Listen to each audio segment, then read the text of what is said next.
Hello and welcome to the Dinosaw for week 44. Another 7 curious, interesting things I saw last week. So let's crack on. First one in building innovation news. This is the Now building on Oxford Street in London, just down from Tottenham Court Road. I nearly reported on this a couple of months ago because of its internal LED screen. So it has 360 degree, i.e. ceilings and walls, all have 8K LED screens on them. So it's amazing for things like art shows or concerts or product launches or something like that, or corporate events. However, they've now unveiled the external moving windows. So the entire facade can move aside, so people outside can actually get a glimpse inside as well. So what you see is a big black void, but actually if you could see into there, then that's where all the big LED screens will be. So you can imagine that lit up would be absolutely amazing going down Oxford Street. So that's pretty cool. I think this is one of 3 planned around the world. This is the London one, which is called the Now building. So there you go. Currently going to be unveiled, I think, in 2022, so it's not far away. So that's pretty cool. If you've been living in a cave / under a rock, you might not have seen this, but for everybody else, you clearly have seen this. So Facebook rebranded to Meta. So obviously Meta is aiming towards the metaverse, and this is Facebook essentially saying, okay, the past, the reality of us in the IRL, the real world, is now not a big thing. The next big thing is going to be the metaverse. So clearly there's been quite a lot of press behind this, a lot of consternation, a lot of jokes as well. Obviously, I think the general gist is, not content with ruining our current world, Mark Zuckerberg is trying to ruin the meta digital virtual world as well. Also, I mean, it is a relatively shrewd move in that I think virtual reality as a phrase is a bit tarnished, it's a bit nerdy. So this is how do you make virtual reality cool by calling it the metaverse. Now, obviously, the whole idea of the metaverse is you can't own it. So therefore, I'm not quite sure how this is going to work out. So this is Facebook trying to own the metaverse, and they want you to sign up to their version. There you go. So it's quite curious. Now, what does this really mean is a lot of brands are going to subtly kind of come into line with the Meta brand. So Oculus, for instance, has already been kind of just told to be a Meta Quest, for instance, rather than the Oculus Quest. And also there's other brands coming on board. So you've got things like Supernatural, a company, external company that's been bought, all to do with virtual fitness. Yeah, and then also they unveiled a new product, so a new watch, for instance. So it's really the launch pad for new things. Clearly, Facebook are not in a great place in terms of brand at the moment. So if I was being a little bit cynical, again, they're just trying to whitewash their brand away. So there you go. However, watch that space. Clearly quite big news. Who knows where this is going next. Adobe had an event as well, so lots of events in the fall, aka autumn. So this is the Adobe Sneaks preview. Lots and lots of new things came out, new products, new features for the Adobe suite. So it includes quite a lot of things where you can draw things and it recognizes what it is and therefore can do other stuff with it. So here you can change emotions, you can create stuff that doesn't actually exist. You can upload photos, for instance, and it can kind of figure out how to interpolate them to give you new views. This one, it knows this is a skateboarder because it knows that. It knows what a t-shirt, it knows what a hat is, it knows what hair is, for instance, and it can do all that sort of stuff. So it knows what feet and a skateboard are. And again, in this one here, it knows this is a monster, it knows its horns, it knows its eyes, or what teeth are, and therefore it can color them similarly as well.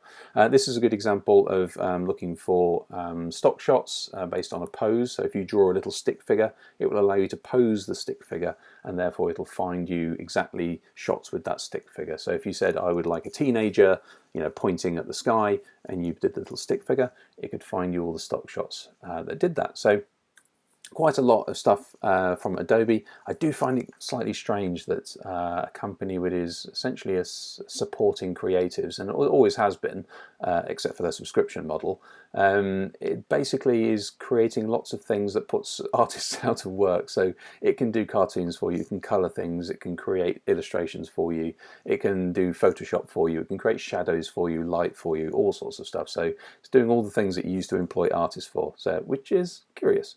Don't quite get that, but there you go. In other news, this is cake news. Now, this is not the delicious dessert-based cake. This is the electric motorcycle from Sweden. So here you go. It's on screen, just on cue. So I've been a big fan of cake cycles, motorbikes for a while, mainly through mountain biking and seeing people jump these off. Interesting stuff, obviously with zero emissions and silently. However, they've done a really good partnership. So there's the Electric Bush Bike Anti-Poaching Coalition.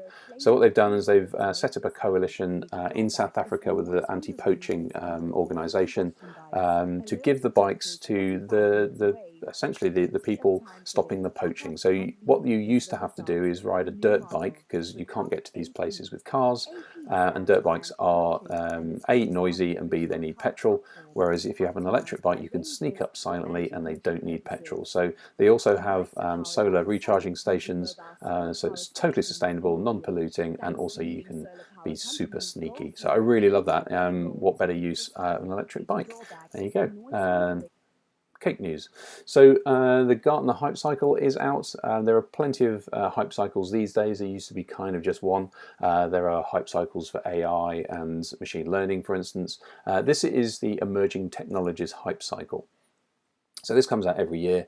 Broadly speaking, it's something to be looked at and then kind of ignored.